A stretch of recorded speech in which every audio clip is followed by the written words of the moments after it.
উনি যখন দেখলেন যে দিনের বেলা একটি লাশকে দাহ করা হয়েছে, সেটাকে দাহ করার পর লাশের শরীরে ওই নাভির অংশটা একটা নির্দিষ্ট জায়গায় পুঁতে দিয়ে ওখানে একটা বাঁশের টুকরো গেড়ে দেওয়া হয়েছে, উনি এটা দিনের বেলা দেখে এসেছিলেন।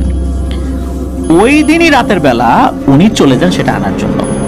রাত আনুমানিক 8টা কি 9টার দিকে চলে গিয়েছিলেন উনি। যেহেতু এই 60-এর দশকের ঘটনা, তখনকার বাস্তবতায় রাত 8টা-9টা মানে তো অনেক রাত।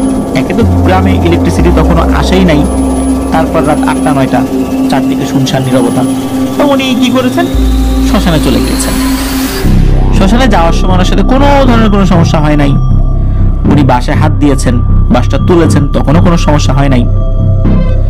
উনি যখন বাসটা তুলেছেন, যেহেতু বাঁশের ওই টুকরাটার বেশ একটা অংশ মাটির নিচে ঢুকে গিয়েছিল, ওই জায়গাটাতে মাটি লেগেছিল, কাদা লেগেছিল, উনি চিন্তা করেছেন এটাকে ধুয়ে নিই। এখন ধোয়ার জন্য উনি যে ব্রহ্মপুত্র নদের কাছে যাবেন সেই ধৈর্য ওনার ছিল না আসলে। উনি চিন্তা করে আশেপাশে পানি কোথায় পাই। উনি দেখতে পেলেন মাটির একটি ঘড়া রয়েছে ছোটখাটো, ওইটার কাছে গিয়ে দেখলেন যে ওর ভিতরে পানি আছে।